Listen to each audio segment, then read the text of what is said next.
Good evening. How is everyone? Are you feeling motivated? Ooh, and if you're not, do you want to be? The interesting thing about speaking on motivation is that we really could we could make it a whole weekend retreat, 3 days in a row, 14 hours a day, but we only have 1 hour. So I had to pick out something really special to talk to you in regards to motivation, because I want to give you a tool that you can implement in your life right away. Wouldn't you love to walk out the door tonight completely changed and shifted with an idea of how you can understand what motivates some people and what motivates yourself? Wouldn't that be fabulous? Okay, by a show of hands, please tell me in here who has children. Okay, who was once a child? Who's still a child? Woo! I bring that up to begin with because children are some of the most motivated people that I've ever seen. Every single day they wake up, the first thing on their agenda is to have fun. They want to have a good time, and they don't take no for an answer, do they? They keep going after you over and over again until they get what they want because they're so motivated and they're so passionate and they're so excited, right? And what happens to us as we get older? I know we get buried in bills and careers and all these challenges, and friends die, and we have to mow the grass, and we have these problems, and we have backaches. He's a chiropractor. And we have all these challenges, and have you noticed that sometimes it kills your motivation? That you find that your passion starts to dwindle, and that no matter how hard you try to be positive, it's hard to get that fire inspired inside of you so that you can really move forward to get the results that you want. And so I'm going to give you some answers on how to just do that. Well, all of my life, I have been a dreamer. Well, yes, I have. I sure have. By golly. Okay. Jackie? I've been a dreamer. There's a solution. Oh, thank you, ma'am. Turn it on, turn it on. That's what this whole seminar is about. And so, are you a dreamer? My whole life I've been a dreamer. When I was born, my father was a commercial fisherman in Florida, in Carabel, Florida. And we had 5 little girls. We lived in a little shanty. It was 2 bedrooms with a tin roof, and we had tar paper walls and plywood floors. And this was just a little cottage by the sea. So every night we got to enjoy majestic sunsets over water. We got to play outside on the big screen porch in the rain when it was outside, and we could stay inside and play. But with 5 children and 2 bedrooms, you can imagine, with 2 bunk beds for my 4 older sisters, and my baby crib was in my parents' room, we grew up very humble. And when you grow up that humble and that poor, dreaming is what gives you your lifeline. Dreaming is what opens the opportunities of possibilities. I'm so honored and so privileged to be at the Dream Bank because I am a lifelong dreamer. And there have been times that the bigger my dreams are, the more excited I become. And think of the passions that light your fire right now, things that get you really excited and totally pumped up. For each one of you, it's different because we're all at different places and ages and stages and experiences and personalities. So what motivates one person may not do the same for another. But think of the dreams you've had in your life. For me, the dreams are what light my motivation. They're intrinsically tied together, aren't they? And so that when you really start to think about your dreams, that probably is going to give you a really quick access to what your motivators are. I want you to think about something that really motivates you and gets you very excited right now. And I want you to turn, please, to someone next to you and share with them something that really motivates you. It could be minor, little baby stuff, or it could be huge stuff. What motivates you? Go ahead. Okay. What motivates you? Too many things. Too many. Of course that'd be your answer. No, first thing that comes to mind is Brava, helping women thrive, and my kids. I love it. There you have it. You're very clear on that. And mine is connecting and engaging with people because I love them so much. And if everybody's happy, I'm happy. Yeah, and I want to change the world. Just that. Wayne Dyer gave me the torch. Yeah, it's kind of. Yeah. Thank you. Did anything special come out? Yoo-hoo! Okay. Jackie, I guess I do need our bell. Okay, attention back up front. Can y'all share some things with me that you heard or that you said that really motivate you? Yeah, helping others. Helping others? The opportunity to be creative. Excellent, creative. Meeting new people. Meeting new people. Minimizing fear. Oh, yes. How about if we conquer it? Yeah, conquering fear, minimizing it. Thank you. What else motivates you? Bow hunting white-tailed deer in a tree. Bow hunting white-tailed deer in a tree. Okay? It is motivational. Yes. We all have these fabulous things, and when you become aware of where your hot buttons are, it's going to help you understand how to stay motivated when things get more challenging, and they can set you off on your path. Hey, here we go. Years and years ago, I was about 12 years old, all this dreaming with my family. I always wanted to be a writer since I was like 12 years old. And it's always been a dream that no matter what was happening with life, no matter what challenges I was incurring, no matter what bad things were happening with friends dying or whatever, there was always a dream on the back burner that could still, pump me up and get me excited. And so finally, after all these years, like 48 years later, no, not 38 years later, I'm able to finally live the dream because it never died within inside of me. So think of the dreams that you've had from years ago that perhaps you have just put in the back closet and you haven't thought about in years. I hope that after we have our time together tonight that you'll start to pull some of those passions out and light the fire under them so that you can make them happen, because motivation is a critical mass. When I was 14 years old at Leon High School in Tallahassee, Florida, I took a psychology class. Did you have psychology in high school? Yeah. And one of the first things that we got taught was Maslow's hierarchy of needs, which was the pyramid for motivation. I was so excited. I'd never heard anything like this before. I thought I was an alien because I was already automatically wired for positivity and motivation, but I really related to it. And just to give you a refresher course for Psychology 101, Maslow's hierarchy of needs shows that at the very bottom of the foundation, we have to meet our physiological needs before we move on to the next, right? And so it starts off where we need to have food, water, and shelter. And you have different levels of motivation if you're stuck at that position. You're hungry, you eat. You're cold, you put on a sweater. But then you move up to your safety needs. And then you graduate up to your social needs with your love needs. And then when you're getting the love you need, you graduate to your self-esteem needs of optimism and confidence and feeling great about yourself, right? So as a 14-year-old, I was like, okay, where am I on this scale? Okay, and this is what I want to do.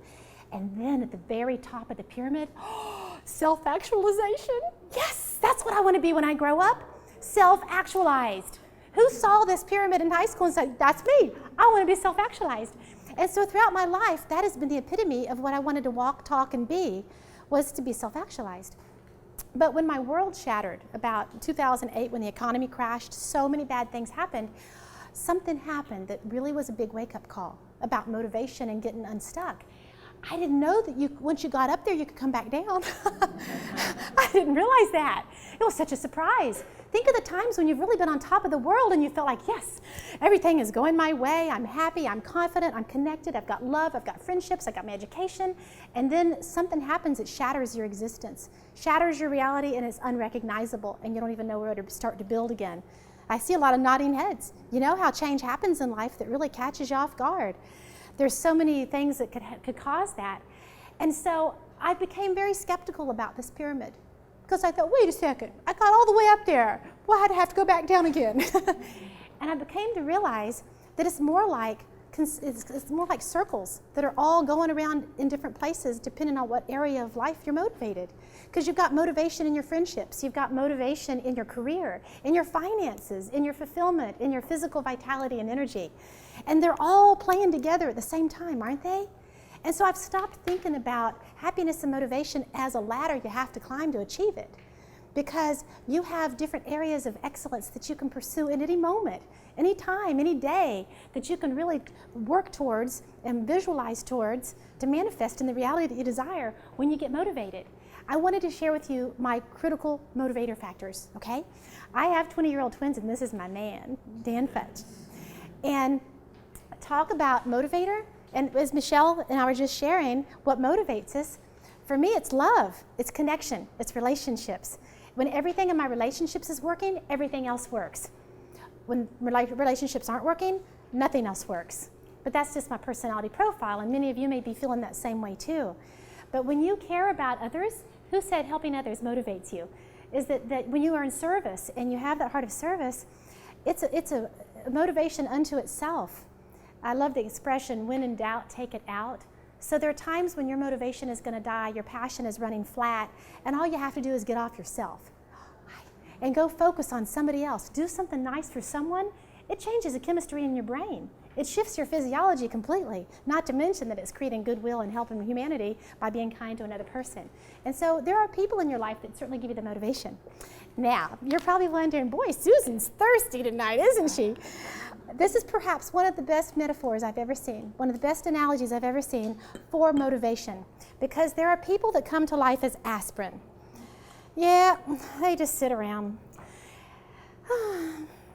Not much is happening. Like Eeyore from Winnie the Pooh, you remember?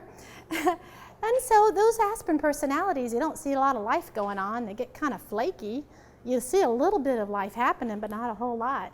And then every so often, a professional motivational speaker or a raise or a threat or something comes along and gets them all stimulated and excited. Woof, woof, woof. They get all excited for a while because you've been to seminars and conferences before where you get great ideas and you're going to start going out to the gym, you know, all that jazz. And a few months later, all that motivation wore off, right? And that's unfortunately what happens sometimes with the aspirin personalities. You take away the stimulation and the motivation and they just go on back to their bad habits. Has anyone ever joined a gym in January with good intentions? The gym is packed in January. Come November, it's a ghost town because it's not unusual for us to want to gravitate to the line of least resistance, where we truly want to just be in a comfort zone that doesn't require any effort to get moving. So we stay stuck, and sometimes we stay stuck for way too long. You know where I'm going with this, don't you? It's my favorite.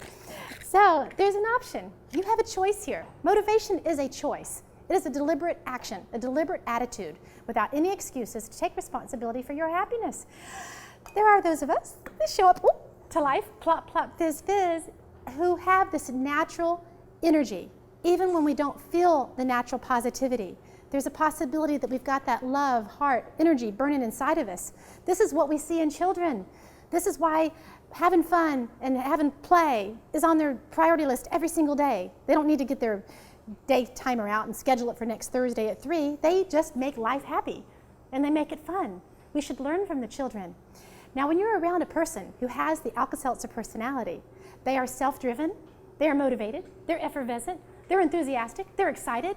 All you have to do is get near one of these people and your entire energy shifts just because of being near them. Deb, you're that way. You bring the best out in other people. It's fabulous. And Deb is also sitting behind you. So Deb, you're the same way too. We have a lot of Alka-Seltzers in the room. So when you compare these two personalities, I could stop talking for the night right here because this gives you an illustration for motivation. And something that I will share is that this is intrinsic motivation. This is extrinsic motivation. Intrinsic is when you've got a fire burning inside your heart of a passion or a desire or a conviction or a commitment that makes you who you are. It's the seat of your soul for your purpose for living. But unfortunately, some folks rely on external factors to come and stir them up. And I can promise you now that if you start to find the power within yourself to be self-motivated and self-driven, life is so much more rewarding. It is so much funner, and you're so much more fun to be with. Yeah. So, cheers. Does anyone have a tummy ache? So, Alka-Seltzer versus aspirin. And so, how does this all pull together with motivation? Many of you have careers. Many of you are bosses or own companies, or you have people you work with on a team. Something that we've been seeing, unfortunately, in a large part in our workforce is lack of motivation. And the Wall Street Journal, I'm going to read this to you, those of who may not be able to see it. The Wall Street Journal reports that unmotivated employees who don't have motivation tend to be less happy, less healthy, and less focused than motivated employees, resulting in higher healthcare expenditures for employers, lower productivity, increased absenteeism, and more on-the-job accidents. And so, you hear motivational speaker, woof, woof. Why bother? It just wears off after a couple days. Well, so does a bath. It's still a good thing to take one every once in a while. I borrowed that from Zig Ziglar. That's his quote. But you can see that motivation has a measurable aspect to this, that it costs billions of dollars in corporations because people aren't motivated. So it's essential that teams have motivation, that leaders can inspire motivation. How do you get the best out of your people? How do you inspire them to be their best and to do their best? Because if you're not passionate about your business, nor am I, because this passion is contagious. And there's not much more rewarding than when you're doing business with a company where the people love being there. They're passionate about their job, and their entire existence is to serve you, to meet your needs. It's a beautiful thing. And so it ties totally, not just for personal motivation, but what happens in the workplace. When I saw this slide, I got so excited because it really says a lot. When I earned my master's degree in human performance technology, we studied the impact of managers versus leaders on their people. Big difference. You'd think managers are automatically leaders, right? Not at all. There is a big difference between managers and leadership. And you can see from this, managers light a fire under people to get them moving. They get them all stimulated. However, leaders light a fire inside of their people. A true leader that has the ability to inspire the best of people, people want to show up to the plate and be the best that they can be, right? Isn't that a great comparison? So, from Tamara Lowe, she said, motivation is the fuel that ignites performance. If you want to get the best out of yourself and others, learn what gets you fired up. So you're ready to get fired up? Because I'm going to give you the motivational DNA on how to make that happen. This is one of my best friends in Florida. Her name is Marnie Tate, and she just published her first book. She's been writing for 10 years, and it's A Passion for Living. Marnie has had some major challenges in her life, and she has overcome great odds as a single mom. A lot of things happened with Marnie, but something that never went away was her passion for living. It became her safe harbor in storms of life. It became the lighthouse in the darkness when she was lost, afraid, and fearful. The passion is where she was able to rekindle herself and understand who she was so that she could create a great, successful life. She's a very successful financial planner manager, analyst, excuse me, for Northwestern Mutual. So she's really done well. And so the passion for living oftentimes is what's going to keep you going in the times of darkness. Let me go more on this side. Brendan Burchard. Has anyone ever heard of Brendan Burchard? Yay, Brendan Burchard. He said, there comes a time in the lives of those destined for greatness when we must stand before the mirror of meaning and ask why. Having been endowed with the courageous heart of a lion, do we live as mice? You have been engineered for greatness, my friends. An acorn is genetically engineered to become a mighty oak tree.